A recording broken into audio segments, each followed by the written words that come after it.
Cześć, tu Bartek Czkała ze strony universeofmemory.pl.com. Jednym z takich powtarzających się motywów na kanale w ciągu ostatnich miesięcy są statyny i nie bez powodu jest oczywiście bardzo dużo próśb, aby omawiać ten temat, bo wbrew pozorom jest dosyć utrudniony dostęp do informacji na temat tych leków, jeśli chodzi o tą, nazwijmy, medycynę mainstreamową. Tym samym trzeba łyżeczką różnego rodzaju ciekawostki wyciągać z badań. I to właśnie zrobimy w tym odcinku, natomiast omówimy sobie po prostu wszystkie skutki uboczne, najczęściej występujące i też te ciut rzadziej występujące statyn, aby pacjent potencjalnie biorąc te leki wiedział, z czym to się je. Dlaczego to jest ważne? Ponieważ skutki uboczne będą świadczyć o toksyczności danego leku. Jeśli występują dane skutki uboczne, to po prostu trzeba tak naprawdę pójść do lekarza, poinformować go o tym, aby ten lek odłożyć albo znaleźć zamiennik. Niestety kłopot polega na tym, że oczywiście pacjenci nie są najczęściej informowani o skutkach ubocznych praktycznie dowolnego leku podczas wizyty lekarskiej, bo nie ma na to najzwyczajniej w świecie czasu. Wizyty są krótkie i oczywiście jeśli by poświęcić nawet jakąś ilość czasu na omówienie takich skutków ubocznych, to byłby duży kłopot, jeśli chodzi o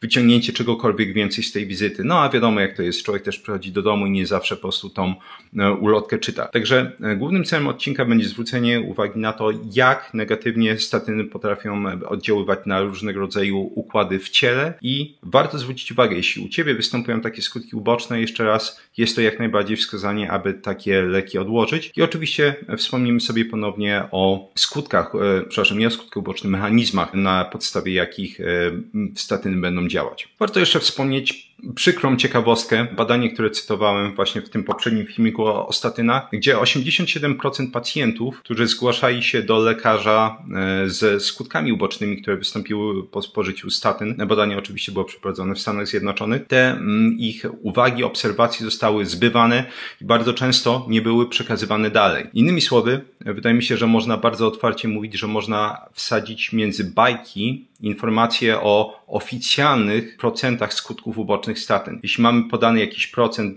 danych skutków ubocznych, to nie jest tak, że rzeczywiście on występuje ze względu na wadliwość systemu raportowego, zgłaszanie skutków ubocznych tych leków. Prawdopodobnie ilość tych skutków ubocznych będzie dużo większa. Przed nami jeszcze parędziesiąt minut różnego rodzaju ciekawostek naukowych, więc czas na przerwę. Oficjalnym i dumnym sponsorem tej przerwy, jak i odcinka jest Mięsna Paczka. Jeśli ktoś jeszcze nie słyszał o Mięsnej Paczce, Mięsna Paczka jest dostawcą ekologicznego, polskiego, certyfikowanego mięsa. Jest to mięso, które pochodzi z chowu bez antybiotyków, bez boosterów, bez różnego rodzaju ulepszaczy, więc jest to po prostu mięso hodowane w naturalnym tempie. Oczywiście to naturalne tempo jest dużo dłuższe niż w przypadku hodowli takiej przemysłowej. Styczeń jest oficjalnie miesiącem karniwora, więc nie tylko jedzenia, tylko mięsa, ale większej ilości mięsa.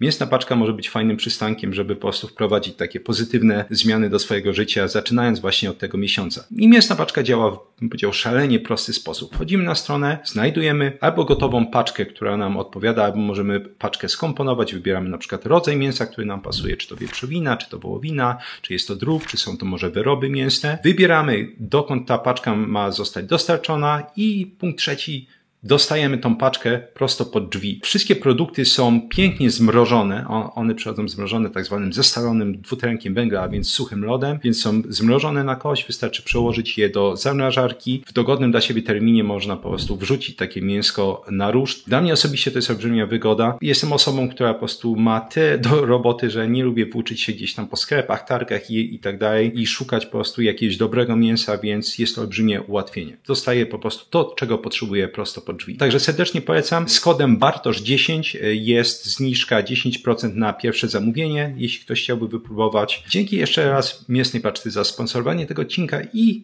lecimy dalej. Zacznijmy od klasyka nad klasykami, mianowicie kłopoty z mięśniami. Żeby było jasne, jakiekolwiek kłopoty już istniejące przed potencjalnym przepisaniem statyn są przeciwwskazaniem. Osoby takie, które mają różnego rodzaju kłopoty z mięśniami, miopatie tak zwane, absolutnie nie powinny brać statyn. I czemu? No bo statyny wywołują dokładnie takie efekty uboczne, więc jeśli ktoś już ma takie kłopoty, to może spodziewać się mocnego zaostrzenia. Jakie dokładnie kłopoty mogą powodować statyny? Mogą być to tak zwane mialgie, więc uogólnione bóle mięśni, może być to słabość, mogą być to skurcze. One będą występować w różnych częściach ciała, najczęściej są to uda, ramiona, plecy, pośladki. Żeby było jasne, to są takie uogólnione miejsca, gdzie to będzie występować, nie znaczy, że nie ma osób, gdzie te bóle nie będą obecne choćby w łydkach. Jak najbardziej się to zdarza, także nie sugerować się tylko i wyłącznie tym. Ile procent pacjentów może doświadczyć takich skutków ubocznych? Szacuje się, że od 10 do 25%. I jeszcze raz, są to oficjalne szacunki. Patrząc na liczbę pacjentów, którzy gdzieś tam skarżą się na tego rodzaju skutki uboczne w komentarzach, mailach i tak dalej, podejrzewałbym, że liczba osób procentowo jest tak naprawdę dużo wyższa, która będzie doświadczyć tych problemów. I najśmieszniejsze jest to, że nawet tak czytając badania, człowiek natrafia na badania właśnie, które mówią, że liczba osób, które skarżą się na te rzeczy w praktyce klinicznej jest dużo wyższa niż jakimś cudem w badaniach randomizowanych. Ciekawe czemu. I oczywiście bardzo często niestety będziemy mieć kłopoty, szczególnie w przyszłości, z różnego rodzaju fałszerstwami badań i ktokolwiek, kto interesował się farmakologią i tym, jak bardzo badania mogą być fałszowane, nie powinno go to dziwić. Tam, gdzie są pieniądze, zawsze będą kłopoty. Ja cytowałem tutaj, że w jednym z badań bardzo ładnie stwierdzono, że do roku 2005, mniej więcej 2006, był kłopot w ogóle z dojściem do oficjalnych danych, które były publikowane w różnego rodzaju badaniach randomizowanych na podstawie statyn. A statyny mniej więcej zostały wprowadzone w roku 86-87. Mamy więc tak naprawdę prawie 20 lat różnego rodzaju badań, których bardzo ciężko zweryfikować poprawność. Dopiero właśnie w tym roku 2005-2006 w Stanach Zjednoczonych różnego rodzaju instytucje wymusiły praktycznie dostęp do tych informacji i dopiero tak naprawdę, to jest ciekawe, od tego roku 2005 i 2006 różnego rodzaju negatywne skutki uboczne zaczęły do nas dochodzić. Okazało się, że statyny nie są takie idealne, więc też warto o tym pamiętać. Dlaczego w ogóle powstają takie efekty uboczne? Oczywiście bierze się to z samego szlaku, na który będą działać statyny. Statyny działają na tak zwany szlak mewalonianu. Oddziaływanie na ten szlak odbywa się poprzez blokowanie tak zwanej reduktazy HMG-CoA. Poprzez blokowanie tej reduktazy statyny będą oczywiście obniżać cholesterol, ale też będą wywołać różnego rodzaju mnóstwo innych niepożądanych skutków. To jest coś, co znowu właśnie w tym wcześniej wspomnianym filmiku omawiałem. Jakie są te inne niepożądane skutki? Między innymi obniżanie poziomu koenzymu Q10. Natomiast patrząc na badania, gdzie testowano właśnie poziom koenzymu Q10, nie wydaje się być to w pełni wytłumaczeniem, dlaczego biorą się kłopoty z mięśniami. Takim szerszym wyjaśnieniem jest blokowanie między innymi związku, który się nazywa HEM-A, który bierze udział w transporcie elektronów w mitochondriach. Warto otwarcie mówić, statyny są toksynami mitochondrialnymi. O tym będzie osobny filmik, że będziemy pokazywać dosłownie krok po kroku na badaniach randomizowanych, jak wzięcie statyn będzie zatruwać mitochondria. Natomiast jednym z objawów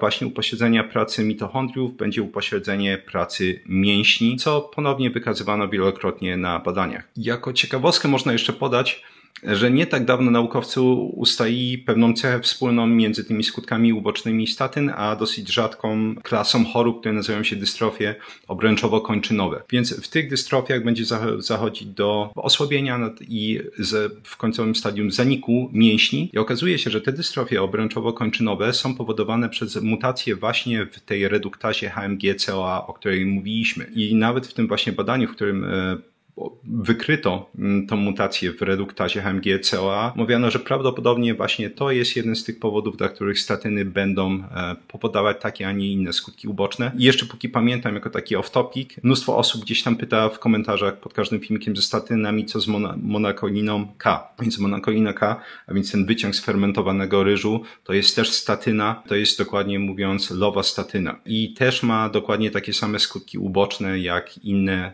statyny. Żeby podkreślić jakby to, że ma te skutki uboczne, gdzieś tam, ja nie pamiętam dokładnie, 2 lata temu, 3 lata temu, może w zeszłym roku Unia Europejska obniżyła maksymalną ilość tej monakoliny K w tym wyciągu z fermentowanego ryżu do jakiejś tam konkretnej ilości właśnie z powodu na skutki uboczne dotyczące mięśni. Także, żeby było jasne, oczywiście im mniejsza dawka, tym jak to bywa z lekami, mniejsza szansa, czy suplementami w tym przypadku, tym mniejsza szansa na efekty uboczne, natomiast wciąż te wyciągi, to zawierają lovastatyny, więc zawierają jak najbardziej statynę. W skrajnym przypadku te kłopoty z mięśniami mogą przybrać formę najczęściej rabdomializy, jeśli już wystąpią, albo martwicza autoimmunologiczna miopatia. Rabdomializa to tak naprawdę i w jednym, i w drugim przypadku będziemy mówić o rozpadzie mięśni. O rabdomializie mówiłem m.in. w innych filmikach, ale dla przypomnienia, w tym przypadku będzie dochodziło do dosyć szybkiego rozpadu mięśni, to będzie uwalniało m.in. duże ilości potasu i będzie prowadzić nie tylko do uszkodzenia mięśni, te duże ilości potasu będą prowadzić do niewydolności nerek. Jeśli ty podejrzewasz, że te statyny mogą powodować u ciebie kłopoty z mięśniami, bo zauważyłeś właśnie tą słabość, może skurcze, może inne efekty uboczne jak bóle. Można sobie zrobić badanie, które się nazywa kinaza kreatynowa. To jest jeden z takich markerów, który powie, czy potencjalnie dochodzi do uszkodzenia mięśni. Więc jeśli ta kinaza kreatynowa będzie wychodziła podwyższona przy braniu statyn, jak najbardziej dochodzi do uszkodzenia mięśni. Żeby było ciekawie, do tego uszkodzenia mięśni może dochodzić na tyle subtelnie, że ta kinaza kreatynowa może być podwyższona mimo nie bardzo odczuwalnych skutków ubocznych. Wrzucę nazwę oczywiście na ekran, żeby każdy wiedział, jeśli ktoś chciałby sobie zrobić badanie. Swoją drogą ponad 20 lat temu była statyna, która była sprzedawana pod nazwą handlową Bicol. To była ta cervistatyna, u której jakby częstotliwość wywoływania tej rabdomializy była 10 razy częstsza niż u innych statyn, a trzeba uczciwie powiedzieć, wywoływanie rabdomializy u innych statyn jest bardzo rzadkie. Mówimy o jednym przypadku na miliony pacjentów. Natomiast ta cervistatyna wywoływała tam rabdomializę mniej więcej 10 razy częściej. Doszło do uszkodzenia mięśni, śmierci wielu pacjentów, parędziesiąt czy paręsetek osób umarło. Po wzięciu tej statyny oczywiście ściągnęli ten lek z rynku. Olbrzymie ugody były zawierane na rzecz rodzin tych osób, które umarły albo których zdrowie zostało nadszarpnięte, mówiąc delikatnie, więc ciekawostka. Kolejny punkt i kolejny klasyk to jest cukrzyca albo zwiększenie insulinooporności. I jest to jeden z takich symptomów, który był bardzo długie lata zamiatany pod dywan. Oczywiście wielu pacjentów zauważało, że występuje u nich taki kłopot, natomiast częściej był ignorowany, bo odpowiedź brzmiała: nie ma takich skutków ubocznych w badaniach. Przynajmniej nie było jeszcze raz, dopóki w 2005 i 2006 dostęp do danych nie został częściowo odblokowany, czy został odblokowany. Możemy przyjrzeć się w miarę świeżej, bym powiedział, bo sprzed paru lat metaanalizie i przeglądowi systematycznemu. Dla przypomnienia, to jest badanie, które sumuje dorobek innych badań, więc to jest podsumowanie wielu różnego rodzaju badań, w tym przypadku randomizowanych, i okazuje się, że jak najbardziej branie statyn będzie upośledzać insulinowrażliwość, więc zwiększa insulinooporność i jest w stanie doprowadzić do wystąpienia, nawet jeśli ktoś nie miał takich kłopotów, cukrzycy typu 2 u pacjentów biorących statyny. Żeby było ciekawie, u osób, które mają większy BMI, więc ten indeks masy ciała, szansa na to jest większa. U osób, które mają już upośledzoną insulinooporność, wystąpienie cukrzycy jest jeszcze większe po wzięciu statyn. I znowu warto sobie zadać pytanie, czemu? Ogólna odpowiedź jest taka: jakiekolwiek upośledzenie funkcji mitochondriów będzie prowadziło do insulinooporności. To było demonstrowane w takim arcyciekawym badaniu na sportowcach, na tak zwanej elicie sportowej, ludzie, którzy mają dużo większą wydolność niż większość z nas przeciętniaków, i tam pokazano, że parę tygodni intensywnych ćwiczeń doprowadziło do insulinooporności dosyć mocnej. I ta insulinooporność została wykazana w tym badaniu, czy połączona właśnie z dysfunkcją mitochondriów. Bezpośrednio brano m.in. próbki mięśni, robiono biopsję tym osobom, tym sportowcom, i pokazywano, że tak, jak najbardziej właśnie ta zwiększona insulinooporność była powiązana z upośledzeniem pracy mitochondriów poprzez nadmierną ekspozycję na stresory. W tym przypadku był to wysiłek fizyczny. Tutaj stresorem, czyli można powiedzieć tą rzeczą, która będzie obciążać mitochondria, są właśnie statyny, i nie bez powodu to będzie prowadzić jeszcze raz do upośledzenia insulinooporności. Jeszcze warto wspomnieć, że niestety jest to, jak gadałem na przykład na forum dla patronów, polecam, jeśli ktoś chce zostać patronem, jest link w opisie, jest paru między innymi farmaceutów. I jedna z nich mówiła, że to jest właśnie ciekawa, błędna pętla, takie błędne koło, że osoby na przykład, które przychodzą po jakimś czasie nawet brania statyn, przychodzą z receptą już na leki na cukrzycę. Po prostu lekarz przepisał, że stwierdził, że okej, rzeczywiście mamy insulinooporność, nie wiem, bierzemy sobie choćby tych agonistów SGLT2. Lekarz mówi, ok, rzeczywiście jest tutaj insulinooporność, więc oczywiście możemy przepisywać dalsze leki, tak? Możemy metforminę przepisać, możemy inhibitory SGLT2, a więc flozyny przepisać i wiele oczywiście innych leków, natomiast to są takie dwa klasyki. Kolejny klasyk to kłopoty kognitywne, a więc różnego rodzaju kłopoty z pamięcią, przypominaniem sobie choćby różnego rodzaju rzeczy, ale też ogólna dezorientacja, którą można pomylić z początkami choroby Alzheimera. Jest to ciekawy mechanizm tutaj. Początkowo uważano, że może to ma coś wspólnego właśnie z obniżaniem poziomu cholesterolu. Cholesterol jest oczywiście niezbędny do prawidłowego funkcjonowania mózgu, natomiast ten cholesterol i jego produkcja w mózgu jest bym powiedział, zupełnie odmienna od tego, co się dzieje w reszcie ciała. Zwyczajnie ten obrót, ten turnover cholesterolu wynosi 2-4 dni w ciele, czyli mniej więcej co tyle będzie, że tak powiem, zmiana warty, jeśli chodzi o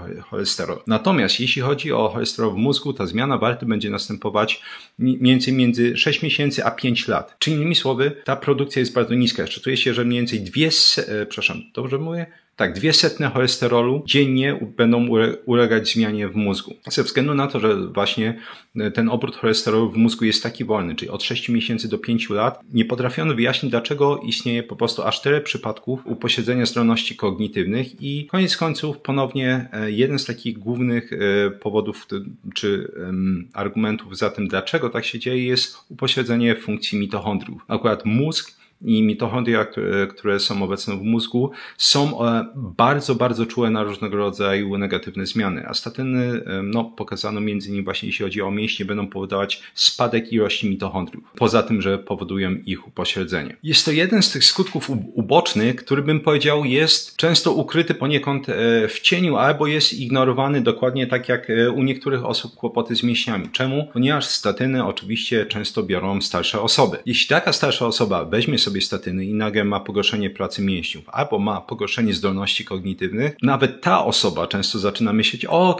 starzeje się, przecież to jest normalne, tak, wielu moich znajomych ma kłopoty z pamięcią, albo wiadomo, że mięśnie nie będą działać tak samo, co jest oczywiście absolutną bzdurą. Nie ma żadnych powodów, wbrew pozorom mamy na to świetne badania, żeby mięśnie na przykład 70-latka funkcjonowały gorzej niż mięśnie 40 czy 30-latka, ale o tym może innym razem. Właśnie często jest tutaj pomieszanie tych czynników zakłócających obserwację, czyli zwalamy to na wiek starczy, czy ten uwiąd starczy, zamiast na skutki uboczne leków. Jakież dowody mamy na to? Mieliśmy na przykład 2 badania randomizowane, w którym odpowiednio 308 uczestników brało przez 6 miesięcy 10 albo 40 mg simvastatyny. W drugim z tych badań mieliśmy 209 uczestników, którzy brali 20 mg lovastatyny przez 6 miesięcy i oczywiście wyszło, że mieliśmy lekkie upośledzenie zdolności kognitywnych. W innym badaniu z kolei, które polegało na tym, że pacjenci sami raportowali różnego rodzaju skutki uboczne. Wśród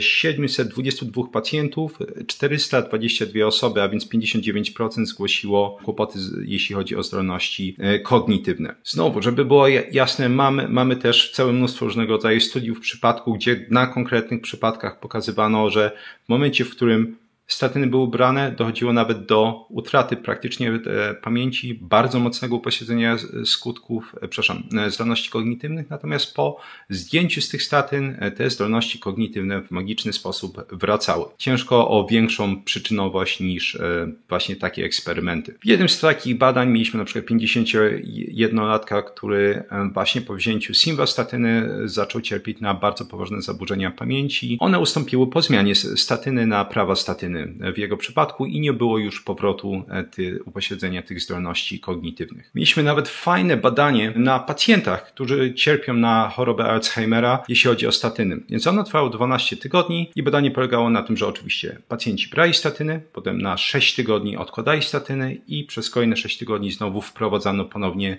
statyny. Co to pokazało? U wszystkich pacjentów w tym okresie odstawienia statyn przez 6 tygodni zdolności kognitywne poprawiały się. Po wprowadzeniu ponownym statyn zdolności kognitywne pogarszały się. Stosowano do testowania tego m.in. taki, będzie klasyczny test, jeśli chodzi o naukę o pamięci, ale też jest oczywiście używany w neuronauce MMSE, czyli jest Mini Mental State Examination. Więc no, taki fajny kolejny przykład. Można by oczywiście dziesiątki innych różnego rodzaju studiów przypadku, badań tutaj cytować, natomiast wydaje mi się, że po prostu nie ma to sensu, więc lecimy dalej. Kolejny punkt to podwyższenie poziomu transaminaz, a więc tych, jak to się mówi klasycznie, enzymów wątrobowych ASAT i ALAT. Pytanie oczywiście brzmi, czy to znaczy, że uszkodzenie wątroby zaczyna postępować? Nie, najprawdopodobniej nie. Tym głównym mechanizmem, który zdaje się stać za podwyższeniem poziomu transaminaz, jest zwiększenie przepuszczalności membran w hepatocytach, a więc w tych komórkach wątroby,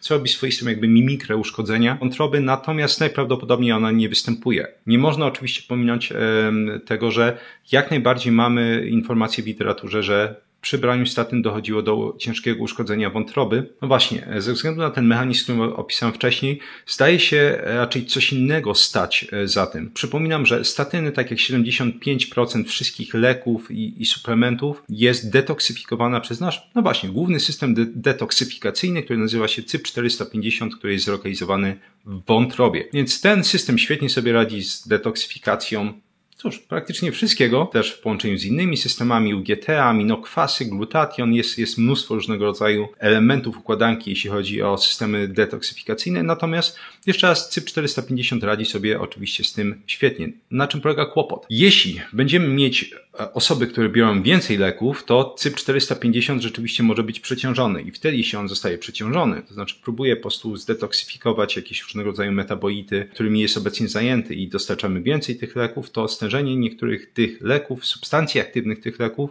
będzie się w międzyczasie niebezpiecznie zwiększać i jak najbardziej może dojść do uszkodzenia wątroby. Więc jeśli miałbym obstawiać mechanizm, który stoi za tymi przypadkami wystąpienia ciężkiego uszkodzenia wątroby w literaturze spowodowanych braniem statyn, to raczej mielibyśmy do czynienia z tym, że no właśnie, wielu pacjentów nie bierze tylko i wyłącznie statyn, bierze różnego rodzaju inne leki, więc mamy kombo, które jest w stanie przeciążyć CYP450. Kolejna rzecz to nadmierna kalcyfikacja, więc wapnienie naczyń krwionośnych. Wydaje mi się, że mnóstwo osób już kojarzy, że statyny jak najbardziej są używane do stabilizacji miękkich blaszek miażdżycowych. I właśnie ta stabilizacja polega na tym, że te blaszki są zwapniane, tak, one są kalcyfikowane i w ten sposób jest mniejsze ryzyko, że po prostu jakiś kawałek tej blaszki miażdżycowej oderwie się i, nie wiem, spowoduje zatorowość płucną, udar czy zawał. Natomiast ciekawostką jest to, że znowu jest to działanie, które jest powiązane z upośledzeniem funkcji mitochondriów. Mitochondria, wszyscy wiemy, będą produkować energię, czyli będą produkować przede wszystkim te cząsteczki energii ATP, trifosforanu adenozyny. Natomiast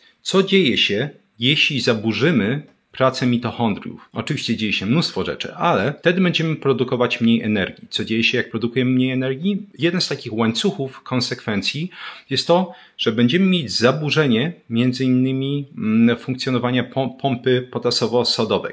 To jest jeden z takich mechanizmów, który będzie utrzymywać oczywiście odpowiednią ilość jonów potasu wewnątrz komórek i oczywiście wyciągać jony sodu. Szacuje się, że mniej więcej ten mechanizm będzie, oczywiście on używa cząsteczek ATP, ale też będzie produkować energię. On będzie odpowiedzialny za 30 do 70% zużywania całej energii ATP, którą produkują mitochondria. Natomiast energia, która będzie z kolei powstawać w funkcjonowaniu, czy funkcjonowania tej pompy potasowo-sodowej, będzie potrzebna do zasilania czegoś, co się nazywa wymiennik sodowo-wapniowy. I to jest znowu, można powiedzieć, poniekąd swoista też pompa, która będzie regulować ilość jonów wapnia w komórkach. Więc jeśli z kolei ten mechanizm jest zaburzony, to zbyt duża ilość jonów wapnia będzie zbierać się w komórkach i będzie powodować zwapnienie. Paradoksalnie jeden z tych takich głównych mechanizmów, czy jeden z głównych pozytywnych, jak to się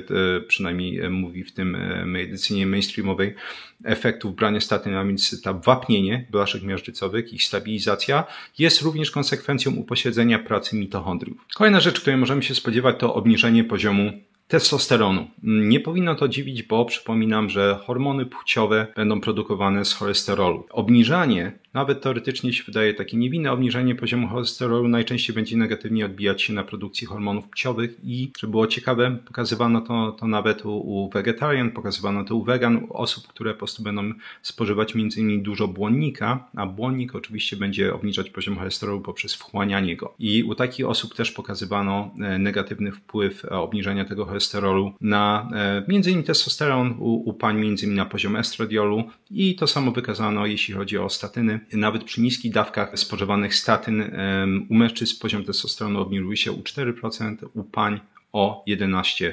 Kolejna konsekwencja blokowania szaku mewalonianu jest to, że będziemy mieć zmniejszoną produkcję kwasów żółciowych. To oczywiście tak naprawdę można by wymienić jako osobny efekt uboczny. Natomiast, no właśnie, jakie są tak naprawdę pośrednie i bezpośrednie konsekwencje zmniejszenia poziomu kwasów żółciowych? Po pierwsze, będziemy mieć upośledzone trawienie. Kwasy żółciowe oczywiście będą potrzebne, żeby trawić, ale będziemy mieć też upośledzone wchłanianie składników odżywczych, przede wszystkim witamin. Jaki witamin? Rozpuszczany w tłuszczach. Jakie to są witaminy rozpuszczane w tłuszczach? Radek, czyli A, D, E, K. I rzeczywiście patrząc na badania, które mamy demonstrację tego mechanizmu, że branie statyn będzie upośledzać poziom witaminy K2. To jest łańcuch różnego rodzaju konsekwencji. Co się dzieje, jeśli będziemy mieć obniżony poziom witaminy K2? Witamina K2 jest odpowiedzialna m.in. za aktywizację takiego białka, które się nazywa GLA, jakby białko macierzy GLA. I to białko jest odpowiedzialne za zapobieganie nadmiernej kalcyfikacji różnego rodzaju tkanek, w tym właśnie naczyń krwionośnych. Jeśli ktoś chciałby mieć jeszcze takie dopełnienie między innymi do tego, dlaczego następuje kalcyfikacja, ta stabilizacja blaszek miażdżycowych przy braniu statyn, to jest jakby kolejna odsłona wyjaśnienia tego mechanizmu. Wracając do tych kwasów żółciowych, między innymi oczywiście osobną kategorią efektów ubocznych będą efekty uboczne dotyczące układu pokarmowego. Możemy spodziewać się u niektórych pacjentów takich efektów ubocznych jak biegunki, zaparcia, wzdęcia, gazy i ponownie jest to konsekwencja jakby mieszania w kwasach żółciowych. Jako ciekawostkę, to co będzie regulować, jedna z takich głównych rzeczy, która będzie regulować perystaltykę jej, to będzie pH dwunastnicy, a więc początku jelita cienkiego. Więc jeśli to pH jest niskie, czy więc ta kwasowość jest dosyć duża, to oczywiście ten wędrujący kompleks mioelektryczny, który będzie regulować perystaltykę, będzie działać normalnie. Natomiast jeśli będziemy się bawić tym pH w dwunastnicy, zbyt je obniżać albo podwyższać, to może odpowiednio właśnie dochodzić do zaparć albo biegunek. Kolejny kwiatek to zwiększenie prawdopodobieństwa wystąpienia zaburzeń erekcji u panów. Nie powinno to dziwić, pokazywano to m.in. właśnie na kolejnej metaanalizie i przeglądzie systematycznym, zważywszy na to, że obniżamy poprzez statyny również testosteron. Statyny wprawdzie zmniejszają prawdopodobieństwo wystąpienia udarów niedokrwiennych. Trzeba podkreślić, jest to najczęściej występujący rodzaj udarów, natomiast będą zwiększać prawdopodobieństwo wystąpienia najgroźniejszego, jeśli chodzi o szansę utraty natychmiastowej życia. Będą zwiększać szanse na wystąpienie udarów krwotocznych. Jeśli chodzi o kłopoty dermatologiczne, to statyny są w stanie wywołać różnego rodzaju wysypki skórne, dosyć uporczywe swędzenie, a nawet takie rzeczy jak zwiększyć natężenie, jeśli już występują uderzeń gorąca, albo po prostu je wywołać. Również jak najbardziej notowane są takie rzeczy jak mocne zaczerwienienie skóry, choćby w okolicy szyi i twarzy przy spożywaniu statyn. Jeśli chodzi o skutki uboczne praktycznie przemilczane, przynajmniej nie słyszałem, żeby były gdzieś tam poruszane w różnego rodzaju omówieniach, to kłopoty ze wzrokiem. Jeśli chodzi o oficjalne statystyki, to szacuje się, że 1,8% pacjentów będzie cierpieć na zaburzenia wzroku powodowane przez statyny. Natomiast szacuje się, że najczęściej będzie to miało właśnie formę pogorszenia ogólnego wzroku albo rozmazanej wizji, rozmazany obraz, który będzie występować u tych pacjentów. Mówiliśmy o negatywnym wpływie statyn na funkcjonowanie mięśni.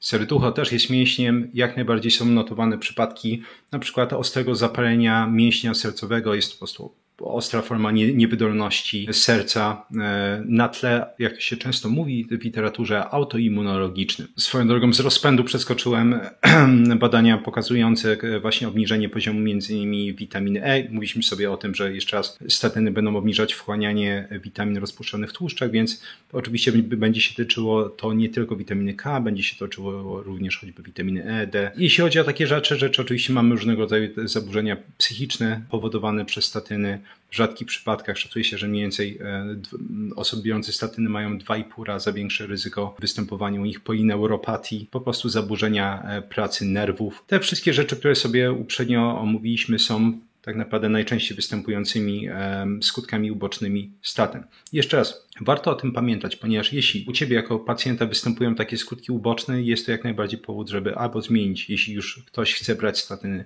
zmienić statynę na inną, która nie będzie powodować takich skutków ubocznych, albo po prostu odłożyć ten lek, albo znaleźć zamiennik, a jak najbardziej warto pamiętać, są zamienniki. Omawiałem choćby naturalny suplement nadtokinaza w jednym z poprzednich filmików, który ma całe mnóstwo dobroczynnych efektów, jeśli chodzi o układ sercowo-naczynia, wyłącznie z udokumentowanym cofaniem czy zmniejszaniem rozmiaru blaszek miażdżycowych, natomiast nie ma efektów ubocznych, które będą miały statyny. Natomiast jeśli ktoś oczywiście bierze statyny, to nawet skupiając się na tych badaniach, które sobie omawialiśmy, warto rozważyć suplementację koenzymu Q10. To jest jeden z takich obowiązków, jeśli chodzi o dodatkową suplementację przy braniu statyn oraz branie suplementacyjnie witamin rozpuszczalnych w tłuszczach, a więc jeszcze raz A, D, E, K, ponieważ statyny będą obniżać poziom tych witamin. To przynajmniej częściowo powinno załagodzić różnego rodzaju negatywne skutki, którymi statyny się cechują. Tyle z mojej strony. Mam nadzieję, że spodobał Ci się ten filmik, dowiedziałeś się minimum paru ciekawych rzeczy, jeśli chodzi o to, jak działa ludzkie ciało, jaki wpływ statyny mają na ludzkie ciało. Jak zawsze odniesienia do wszystkich badań naukowych będą znajdować się w opisie, chyba że będzie ich za dużo, to wtedy będą gdzieś w jakimś nieprzypiętym komentarzu znajdować się pod filmikiem, żeby można było sobie poczytać o tym wszystkim, o czym dzisiaj mówiłem. Jeśli chodzi o postanowienia noworoczny samorozwój, polecam moje kursy Vocabulary Labs, czyli jak nauczyć się samodzielnie języka obcego, dowolnego języka obcego od A do Z. Pod moją opieką merytoryczną jest to uniwersalny system nauki języków obcych, ale znajdują się tam też materiały do nauki konkretnych języków: angielski, niemiecki, hiszpański itd. Polecam mój kurs Experts Incubator, czyli kuźnia ekspertów, czyli jak samodzielnie nauczyć się dowolnej dziedziny od A do Z, jak zapamiętywać, jak tworzyć rozumienie materiału, jak wdrażać informacje, jak tworzyć pętlę informacji zwrotnej, jak tworzyć własny plan nauki do różnego rodzaju swoich projektów itd. itp. Oraz ostatni taki flagowy o jeden włos za daleko, jak zatrzymać, odwracać i zapobiegać łysieniu androgenowemu, chociaż omawiam tam również jak leczyć różnego rodzaju innego rodzaju choroby skóry głowy z tej mojej działki trychologicznej. Jak zawsze 3 piosenki rockowe przypięte w pierwszym komentarzu pod filmikiem, aby miło spędzić czas również po wysłuchaniu tego filmiku. Jeśli interesuje Cię właśnie pamięć, języki obce, po rozwinięciu opisu jest link do mojego newslettera, tam można się zapisać i tam wysyłamy artykuły właśnie na głównie tematy językowe i pamięciowe, jeśli jeszcze raz interesują Cię te dziedziny. I na koniec co jeszcze? Patronat. Jeśli interesują Cię treści publikowane na tym kanale, to polecam zostać patronem kanału za 40 zł miesięcznie. W ramach patronatu jest dostęp do forum, gdzie publikuję badanie tygodnia, między innymi najciekawsze badanie, które gdzieś mi tam wpadło w łapska na różnego rodzaju tematy, najczęściej właśnie dietetyczno-medyczne, chociaż nie tylko. Oraz można mi zadać pytanie, jeśli ktoś chciałby koniecznie uzyskać odpowiedź na jakieś tam pytanko. Oraz, chyba najważniejsze, są dostępne gotowe fiszki do tego filmiku i paru 10 ostatnich, więc wszystko to, co mówię, wymieniam w filmiku, można sobie ściągnąć w postaci fiszek właśnie i przy pomocy programu Anki powtarzać, wdrażać te informacje, przyswajać wiedzę. I tyle z mojej strony w takim razie. Dzięki piękne i do zobaczenia w następnym odcinku.